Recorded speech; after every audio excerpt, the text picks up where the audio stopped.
দেখেছি আমাদের ঠাকুরগাঁয়ে একটা বিশেষ ঘটনা, তারপরে সিরাজগঞ্জ 2 আসনে, পটুয়াখালীতে, সিরাজগঞ্জ কামারখন্দে এবং কুমিল্লার 3 আসনে, এই 3টা জায়গার ঘটনা আমরা এখন পর্যন্ত গণমাধ্যমে পেয়েছি। তো আমাদের ঠাকুরগাঁয়ে জামাতের জেলা আমিরের কাছে যে 60 লক্ষ টাকাটা পাওয়া গেছে, দেখুন এখানে কয়েকটা সংখ্যা এসেছে ওনার নিজ মুখ থেকেই।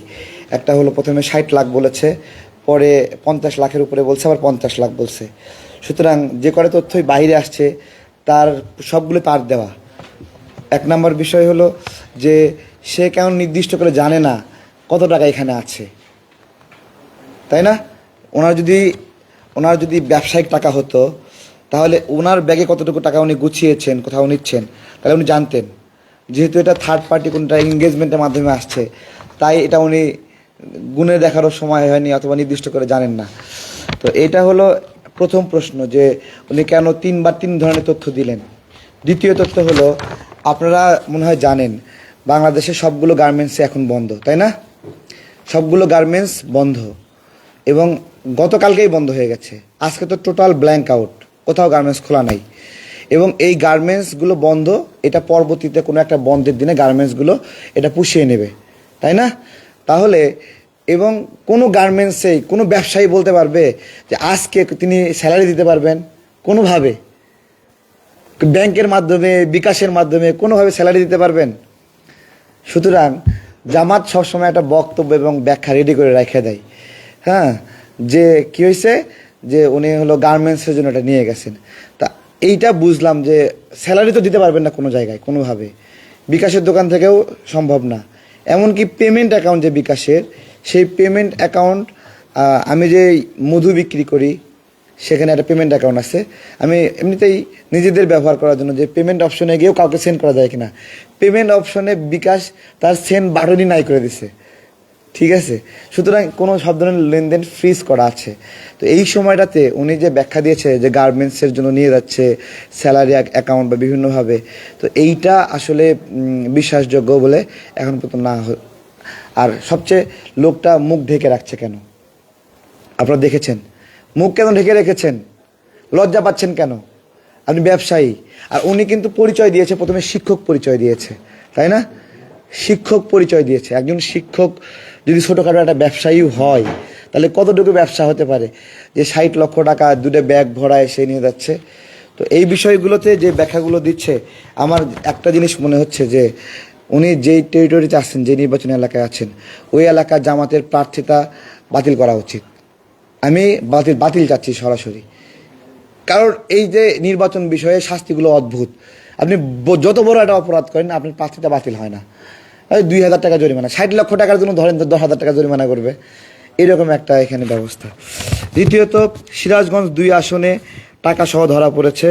এবার ধরা পড়ার পরে লোকটা দৌড়ে পালাচ্ছিল। আপনারা দেখেছেন কেন আমি জানি না, আমার কাছে ভিডিওটা আমার কাছে আসছে। পালাচ্ছিলেন কেন, তাই না? পটুয়াখালীতে 450 পিসের মতো পাইপ নিয়ে ধরা পড়লো আমাদের জামাতের ভাইয়েরা। সিরাজগঞ্জ কামারখন্দে ভোট কিনতে গিয়ে ধরা পড়েছে, সেখানে 71,000 টাকার মতো একটা অ্যামাউন্ট আছে। কুমিল্লার 2 আসনেও মুরাদনগরে 2 লাখ টাকা সহ জামাত নেতা আটক। দেখেন, আমরা খুব সুস্পষ্ট করে বলি যে নির্বাচনে যে এজেন্ট নিয়োগটা হয়, এইখানে এজেন্টদের খরচের একটা বিষয় আছে। দলীয় নেতাকর্মীরা কাজ করলেও সেখানে ট্রান্সপোর্টেশন সহ খরচ। যখন 500 জন বা 700 জন 800 জন এজেন্ট দিতে হয়, টাকাটা কেউ না কেউ লেনদেন করবে, খুব স্বাভাবিক। একজন প্রার্থী টাকাটা লেনদেন করবে এবং 25 লক্ষ টাকা পর্যন্ত লেনদেন সবার জন্যই বৈধ, শুধু টাকা যাবে।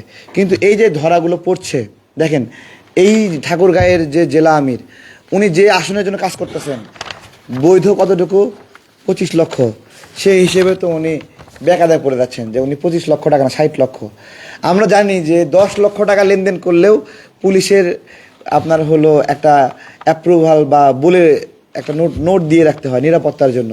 সেখানে উনি 60 লক্ষ টাকা নিয়ে ঘোরাফেরা করছেন। এখানে আবার ওইখানে বিমানের একজন পরিচালক পর্যায়ের একজনকে রেডি করে রাখছে সাথে সাথে। এদের সব জায়গায় লোক সেট আপ দেওয়া। হ্যাঁ, ঘটনা ঘটতে দেরি হয়ে গেছে, উনি সঙ্গে সঙ্গে বলে দিচ্ছে যে উনি এই বিষয়ে জানে।